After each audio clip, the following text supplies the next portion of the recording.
Welcome back to Not Quite My Tempo with Chris. Let's talk about Tony, the new Anthony Bourdain biopic from Matt Johnson. Directed by Matt Johnson, a 19-year-old Anthony Bourdain travels to Provincetown and stumbles into the chaotic world of a restaurant kitchen, setting off a summer that will shape the course of his life. I didn't catch any trailers for this one. What did catch my attention about this movie is, one, that it's being distributed by A24. Always like to check out new A24 films. And also because it stars Dominic Sessa as a young Anthony Bourdain. I thought he was great in The Holdovers a few years ago, been wanting to see more from him. And let's start there with this film. Sessa absolutely kills this role. The film portrays this very famous figure in the culinary world in Anthony Bourdain, but it's taking him to this one time and place of his life at a young age before his fame, before he was even at all passionate about food and cooking. There's a lot that goes into this character at this chapter of his life, and there's a development and growth here that Sessa depicts so beautifully and shows the complexity of this young man. He starts off so insufferable and arrogant, being this guy that feels entitled to things he isn't really deserving of and hasn't really worked for. He's willing to say whatever he needs to in order to get what he wants, whoever he needs to use. And going into this movie pretty blind as to what the specific story they were doing with Anthony Bourdain here made this a very interesting watch. It's a strange series of events that leads Bourdain to this specific place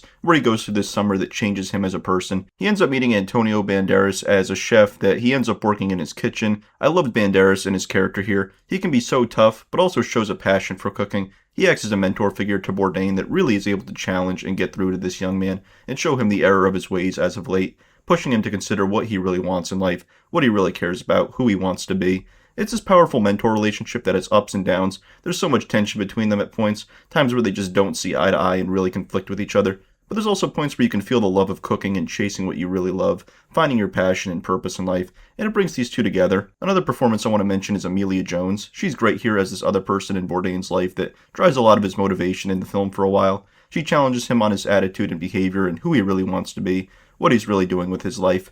Their relationship is really used to show Bourdain's growth and shift in motivation. You also have someone like Leo Woodall's character who acts as sort of a cautionary character for him. Woodall is excellent here as well. His character is so reckless and dark, and having these two people in Bourdain's life, along with the chef, be people who act as guides for him, who he wants to be like, who he eventually wants to avoid being like. Maybe some of these characters aren't the most compelling on their own outside of their dynamic with Bourdain, but they do work well into his story as important figures at this point in his life that play a big role in his growth here. And I think having this be a rather small, contained human growth story works really well as a biopic. It is still about Anthony Bourdain, who is this legend in the culinary world. It's compelling seeing how he went from being this self-destructive, arrogant young man that has no real interest in food or cooking or really anything he's really put his heart and soul into, to being a celebrated and iconic chef. There's something very compelling about that as a biopic. You still get the true story aspect of seeing the early days of this famous person, but at its core it's a grounded but emotional story about bettering yourself, becoming a version of yourself that is more honest both to yourself and the people around you, finding what drives you in life and what you really love.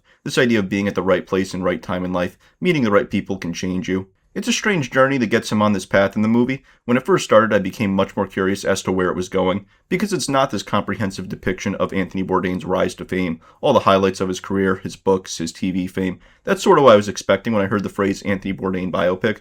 What it actually is just this look at the summer of his life, but a summer that changed everything for him. Changed where he was going in life. Sessa shows this development so well. There's so much to him here that cannot be easy to depict scene to scene. How much these relationships change him. Sessa is such a great young talent that I can't wait to see more from. And I think what this story actually is makes it break through the biopic mold really well. If you hit all the highlights of his career, it kind of sounds more generic and formulaic. Not that it wouldn't be interesting, but I love that Matt Johnson narrowed this down to being a more subtle but equally important chapter in his life. It's about him for sure, but outside of Anthony Bourdain, it's just a nice story that has ups and downs, conflict, but also fun and shows the greatness of finding what you love. The cooking scenes shows this range of emotions really effectively. They can be loud and stressful, some guys insulting each other and yelling, but there's also times where their crew comes together and it's funny. They seem to really enjoy cooking and bringing these dishes to life for people to enjoy.